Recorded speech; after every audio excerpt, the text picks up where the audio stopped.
लेकिन सर्वप्रथम मैं झुककर नतमस्तक होकर अशोकनगर, चंदेरी और मुंगावली की जनता को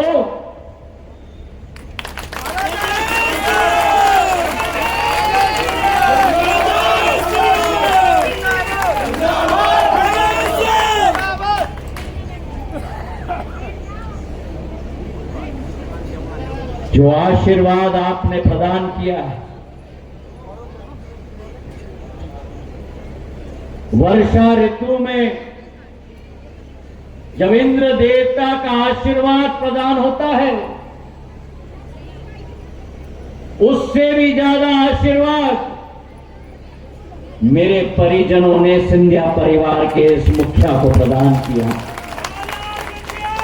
अगर मैं आपको कहूं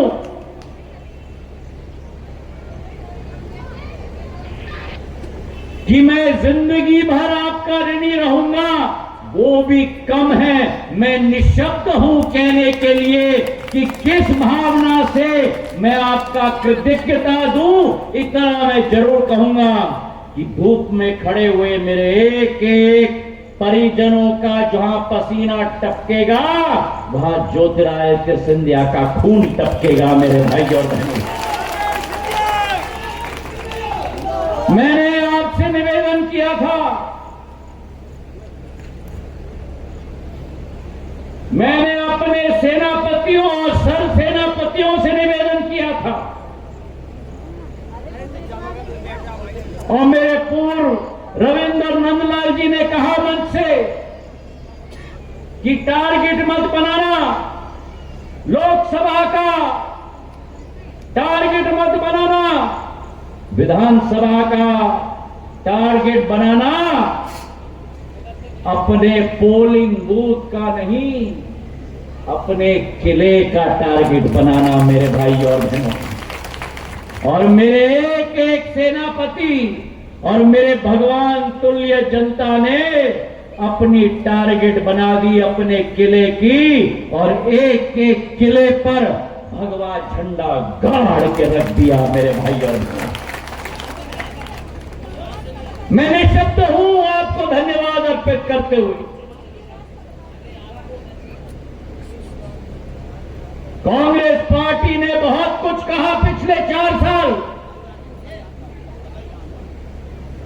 और जो आपका हमारा एक अटूट रिश्ता है, विकास का रिश्ता है, सत्य का रिश्ता है, अगर ये जीत है तो ये जीत मेरी नहीं है, मेरी अशोकनगर, चंदेरी, मुंगावली, गुना और शिवपुरी की जनता की जीत है। मेरे भाई और बहनों, अगर ये जीत है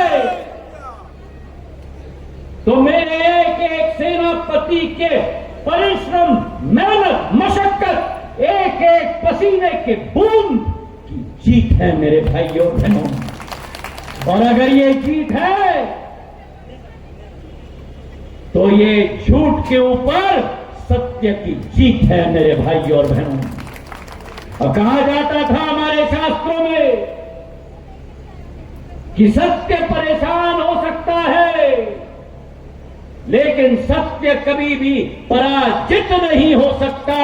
वो गुना की जनता ने, अशोकनगर की जनता ने और शिवपुरी की जनता ने देश में गाड़ के सत्य को जीत कराकर एक प्रचंड एक इतिहास रच दिया। मेरे भाई और बहनों, मैं धन्यवाद अर्पित करना चाहता हूं मेरे एक एक गांव के एक एक वासी को,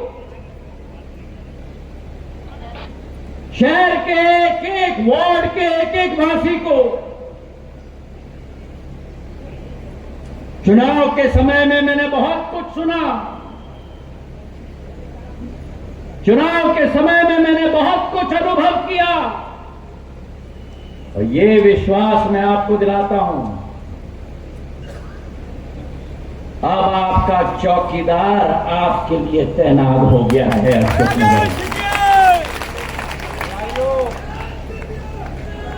जहां गुना ने प्रचंड जीत की इतिहास रची, मैं धन्यवाद देना चाहता हूं ग्वालियर चंबल संभाग के एक नागरिक को, क्योंकि जहां गुना की प्रचंड जीत हुई वहां मुरैना में भी जीत हुई, ग्वालियर में भी जीत हुई और भिंड में भी जीत हुई। चारों के चारों किलो पर भगवा झंडा गाड़ के रख दिया मेरे भाई और बहनों। और जहां ग्वालियर चंबल संभाग के चारों किलो पर कमल का फूल खिल गया, वहीं मध्य प्रदेश के 29 से 29 लोकसभा पे भी प्रधानमंत्री नरेंद्र मोदी जी का विश्वास कमल के फूल के रूप में खिल गया मेरे भाइयों और बहनों। मैं धन्यवाद इस मंच से मध्य प्रदेश के जन जन को देना चाहता हूं। भिंड और श्योपुर की जनता से लेकर खंडवा और खरगोन की जनता, नीमच और मंदसौर और झाबुआ की जनता से लेकर सिंगरौली और सीधी की जनता तक मेरे भाइयों और बहनों, 29 की 29 किलो पर भगवा झंडा लगाकर 100/100 नतीजा प्रधानमंत्री नरेंद्र मोदी जी के हाथों को मजबूत करके दिखा दिया। और इसलिए कहा जाता है कि जहां मोदी के मन में एमपी, वहीं मध्य प्रदेश की जनता के मन में भी मोदी है मेरे भाइयों और बहनों। और यह विश्वास हम आपको दिलाते हैं, प्रधानमंत्री जी ने जो संकल्प लिया है, एक एक भारत सरकार की योजना, चाहे उज्ज्वला की योजना हो, चाहे लाडली बहना की योजना हो, चाहे गरीबों की घर की योजना हो, चाहे राशन की योजना हो, एक एक हितग्राही तक भ्रष्टाचार के बिना पहुंचाने की जिम्मेदारी हम लेते हैं मेरे भाई और बहनों। और ये विश्वास मैं आपको दिलाता हूं कि अगर देश में कोई गारंटी है तो केवल एक गारंटी है, और वो मोदी की गारंटी है, और वो गारंटी को पूर्ण करने की गारंटी है मेरे भाई और बहनों। जहां एक तरफ प्रदेश की जनता को मैं धन्यवाद देना चाहता हूं, वहीं एक एक कार्यकर्ता को भी दिल के गहराइयों से मैं धन्यवाद अर्पित करना चाहता हूं। एक एक कार्यकर्ता जिसने जी जान लगाकर एक नया इतिहास गुना शिवपुरी में रचा, एक नया इतिहास मध्य प्रदेश में रचा। मेरे एक एक परिवार के कार्यकर्ता को मैं झुककर नमन करता हूं मेरे भाई और बहनों। ये उस प्रधानमंत्री नरेंद्र मोदी जी की सेना है जो कभी रुकती नहीं और कभी झुकती नहीं मेरे भाई और बहनों। और आज अगर नई जंग की शुरुआत करनी है, ये सम्राट अशोक की महान तपस्वी भूमि से, अशोक नगर से एक नई जंग की शुरुआत करनी है, तो आज 5 प्राथमिकताएं आपके सामने मैं रखना चाहूंगा। मेरी पहली प्राथमिकता कि इस संसदीय क्षेत्र से जो चुनाव के समय भी मैंने अनुभव किया था, मेरी पहली प्राथमिकता रहेगी कि सारे माफियों का निपटारा हम इस क्षेत्र से करेंगे। सारे माफियाओं का निपटारा इस क्षेत्र से करेंगे। ना भू माफिया रहेगा, ना राशन का माफिया रहेगा, ना खाद का माफिया रहेगा। एक एक माफिया के पीछे आपका चौकीदार भागेगा और उसे इस क्षेत्र से भाग निकालेगा। अभी किसानों के लिए खाद की किल्लत रही थी। आज तक 27,000 मीट्रिक टन खाद गुना, अशोकनगर और शिवपुरी तक मैंने पहुंचाया है। की कमी की सूचना मुझे पहुंची। 14 जून को मैंने दिल्ली से एक नया रेक रवाना किया, जिसमें 3000 मीट्रिक टन मैंने संसदीय क्षेत्र में भिजवाया, और 20 तारीख को दूसरा रेक मैंने भिजवाया।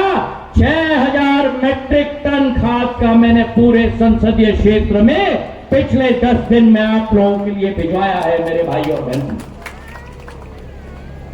तालियां थोड़ी कम बनी।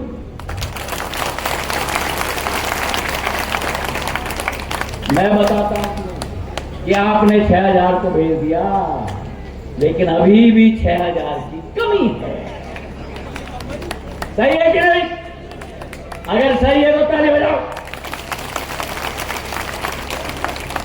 ये तालियां भी जोर से नहीं बजी। अरे चिंता मत करो, आपका चौकीदार है। 30 तारीख के पहले जो 27,000 मीट्रिक टन खाद पहुंच चुका है, 8,600 गुना में, 10,000 अशोकनगर में, 9,600 शिवपुरी में, उस 27,000 मीट्रिक टन में मैंने अपने 2 रेक भेजे हैं। 14 तारीख को और 20 तारीख को मेरे नड्डा साहब से बात हो चुकी है, जो खाद के मंत्री हैं। 30 तारीख के पहले एक अतिरिक्त रेक आ रहा है संसदीय क्षेत्र के लिए 3000 मीट्रिक टन का। अभी भी ताली कम होगी, क्योंकि सब सोच रहे हैं कि कुछ और भी आ रहा है। 15 जुलाई तक 6000 मीट्रिक टन की कमी है। एक रेक 30 जून के पहले आएगा और दूसरा रेक 5 जुलाई के पहले 3000 मीट्रिक टन का मैं आपके लिए भिजवाऊंगा। चिंता मत करना मेरे भाई और बहन। तो पहली प्राथमिकता, और जो मैं सुन रहा था, खाद में भी माफिया चल रही थी पूरे संसदीय क्षेत्र में, उस माफिया को भी समाप्त कर दिया है। और तीनों कलेक्टरों को मैंने कहा है कि केवल सोसाइटी से खाद का वितरण होगा मेरे भाई और बहनों। कोई और चैनल नहीं होगा, ना इधर का चैनल ना इधर का चैनल, कोई चैनल नहीं होगा। केवल एक चैनल होगा, वो सोसाइटी के माध्यम से मेरे अन्नदाताओं को खाद दिया जाएगा मेरे भाई और बहन। पहली प्राथमिकता माफिया का निपटारा। दूसरी प्राथमिकता, भारत सरकार और मोहन यादव जी की एक एक योजनाएं आखिरी लाभार्थी तक मिल पाए। तीसरी प्राथमिकता कि जो भी अधोसंरचना की कमी है हमारे क्षेत्र में, पिछले 5-6 वर्षों में सारी अधोसंरचना की कमियों को समाप्त करना मेरी जिम्मेदारी होगी मेरे भाई और बहनों। चाहे सड़क हो, चाहे रेल हो, आप मांग करते जाओ, आपका ये इंजन का डब्बा चुग चुग चुग करके आपका काम करता जाएगा मेरे भाई और बहनों। चौथी प्राथमिकता, हमारे क्षेत्र के एक एक नौजवान को हमें सक्षम बनाना होगा। 21वीं सदी के भारतवर्ष में प्रतियोगिता में आगे चलने के लिए ये प्रधानमंत्री जी की विचारधारा नहीं, संकल्प है। और उसके लिए अशोकनगर क्षेत्र में भी नई सोच विचारधारा हम लेके आएंगे मेरे भाई और बहनों। और आखिरी मेरी प्राथमिकता, 5वीं प्राथमिकता, गरीब, शोषित, वंचित, पीड़ित, दलित, आदिवासी वर्ग के लिए विकास और प्रगति का रोड मैप मैं बनाऊंगा मेरे समाज के लिए मेरे भाई और बहनों। ये मेरे पंचामृत है, ये मेरे पांच प्राथमिकता हैं जो इस क्षेत्र के लिए मैंने धारण किया है। और जो विभाग प्रधानमंत्री जी के आशीर्वाद से दूरसंचार विभाग और उत्तर पूर्वी राज्यों का विकास का विभाग जो मुझे दिया गया है, मैं आपको विश्वास दिलाता हूं कि अब ये डब्बे की बात मैं बहुत करता था, अब ये डब्बे की जिम्मेदारी मुझे मिल गई है और उसकी शुरुआत के लिए 5G की इंटेलिजेंट विलेज मैंने 10 गांव पूरे देश में रेखांकित किए हैं। ये डब्बा केवल शहर में नहीं चलता चाहिए, ये डब्बा मेरे गांव के किसान के लिए चलना चाहिए। और जब 10 मैंने पूरे गांव देश में रेखांकित कर दिए, 10 में से 3 गांव मेरी गुना की आरी, मेरे शिवपुरी की बांसखेड़ी और मेरे अशोकनगर की रावसर, 3 गांव मेरे संसदीय क्षेत्र में है मेरे भाइयों बहनों। अब लोग पूछेंगे मुझसे कि 5G इंटेलिजेंट विलेज मतलब क्या? अजय इधर आओ। ये डब्बा है अजय का। अब अजय गांव में रहता है, ये डब्बा है। ये डब्बा का इस्तेमाल अजय केवल फोन के लिए करता है। अजय गांव का किसान है। 5G जब इंटेलिजेंट विलेज रावसर गांव बनेगा, अजय गांव का किसान है, उसको इस डब्बे पर अलार्म लगा के अगर किसान है तो मालूम पड़ेगा कि कब फसल में पानी की कमी है और तब माइक्रो इरिगेशन के साथ अजय जाके वहां पानी खोलेगा अपने फसल के लिए। बिजली की बचत होगी, नहीं तो अजय जाके वहां पूरा दिन पानी लगाता है। तो पानी की बचत होगी जब डब्बे से मालूम पड़ेगा कि कौन से खेत में कहां पानी की कमी हुई है, वो डब्बे में आएगी सूचना। और उसी के साथ गांव के अंदर ड्रोन लगेंगे, ड्रोन के अंदर स्पेशल कैमरा लगेंगे। अब अजय के खेत में जब तिल्ली लगती है, तब जब फसल समाप्त हो जाती है, तब अजय को मालूम पड़ता है कि फसल समाप्त हो गई, कीड़े ने खा लिया। या तो अजय कीड़े खाने के पहले कीटनाशक वहां बहुत लगाता है। अब जब ड्रोन उड़ेगा स्पेशल कैमरा के साथ, जब कीड़ा आना शुरू होगा फसल पे, तभी अजय को अलार्म आ जाएगा कि कीड़े आ गए हैं, कीटनाशक लगा दो। और भगवान ना करे, लेकिन अगर अजय बीमार हो जाए, शुगर हो जाए, पुराने जमाने में कोई चेक नहीं करता था। चेकिंग केवल होता था जब डॉक्टर अंदर सुई डाल के खून निकाल के देखता था कि शुगर कितना है। अब अजय के बाएं भुजा पर हम एक काउंटर लगाएंगे, वो काउंटर अजय के डब्बे पर 24 घंटे रीडिंग देगा कि आपकी शुगर की क्या स्थिति है, तो दवाई कब लेना है तब अजय को मालूम पड़ जाएगा। ये 5G इंटेलिजेंट विलेज है जो गजानन सिंह जी का रावसर गांव को चुना गया है अशोकनगर जिले में। अच्छा लगा कि नहीं? अगर अच्छा लगा तो ताली बजाओ। तो हम लोग, तो आप पहले जाके रावसर अपना घर बना लो।